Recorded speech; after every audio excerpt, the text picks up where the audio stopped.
Hey girl, it's Coach B. Wiley. You know how you be so big, bad, and bold on your job when they try to cut your hours and your pay, and you be like, I ain't taking that. I'm gonna find a whole new job, and then you level up. You know how you be big, bad, and bold when your homegirl come with you with some mess that this dude done did, and you be like, Nah, sis, let me let you know who you are, and you lift her up, you pour into her, and then she goes on about her business without that dude. You know how you dumb yourself down, and then you act all silly-fied when a dude talk crazy to you, and he say one thing and he do something complete opposite. He leave you on red, he ghost you, he pick you up, he put you down, he don't call you for days, he act like he don't like you. You irritating as ever to him when you around him. You know how he don't introduce you to his friends and his kids because he don't like you, he don't pray for you, he don't even know you got a mama.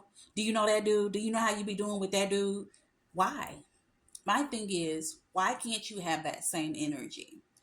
If your job is going to mistreat you and they're going to pay you less than, they're going to cut your PTO off. They're not going to give you a day off. Would you stay at that job? Nope. You quit it already. Already in your mind, you don't already before I get to send it out.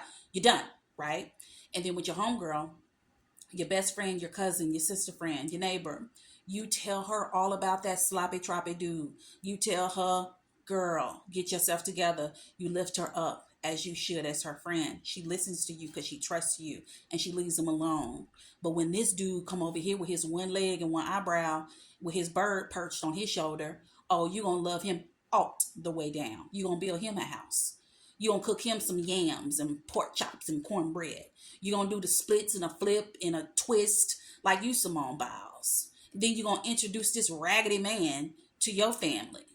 Then you're gonna take his butt, you're gonna lift him up, you're gonna dress him, you're gonna clothe him, you're gonna bathe him, you're gonna feed him, you're gonna milk yourself like you a cow for this dude, cause he your dependent, right? He your child. And what he gonna do? He gonna leave you for another woman.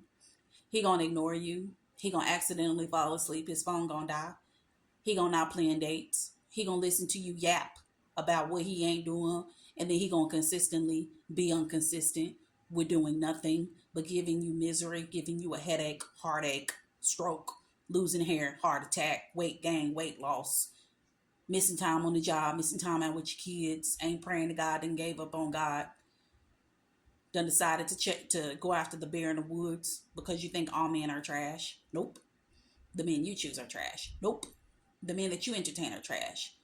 Yes, there are better men. Yes, if Sierra can get her one, you can too. But the thing is, you don't believe it. And if you don't believe it, it's on you. It's on your energy. And he gonna sniff you out. And he gonna dog you out.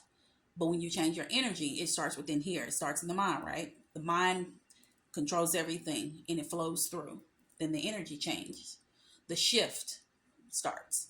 Then the guys you attract, they change. And then your relationships change. How you date changes. And it's all for the better. If you don't believe me, I mean, think about it.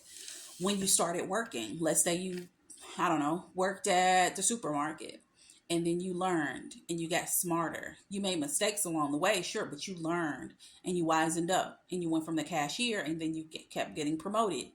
Then you branched out. You decided you wanted a franchise. Later, when you educated yourself, you went to school, you had the training. Now you're going to get the franchise and teach everybody everything they know because you've mastered it. You didn't stay down there at that bottom of the barrel. And you also didn't accept the pay that you were getting when you first started on that job. You continue to level up.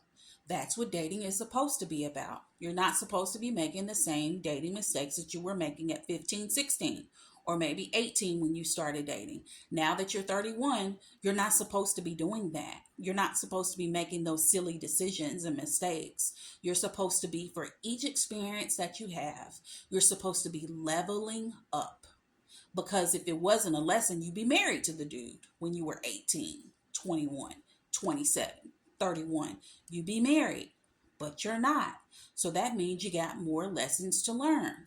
I ain't going to say you're going to be a master of life or master of dating, but you shouldn't be at the bottom floor, bottoming out, the basement floor when it comes to dating if you've been doing it since you've been 18 and you're 31, or you're 41, or you're 45, or you're 50.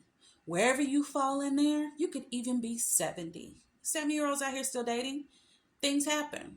Wherever you fall in the age gap, I need for you to understand you should be better. You should 100% be better, even by a little bit, long as you're going up and not settling down. Because that's what you do when you settle. You water yourself down. You settle down at the bottom of the cup.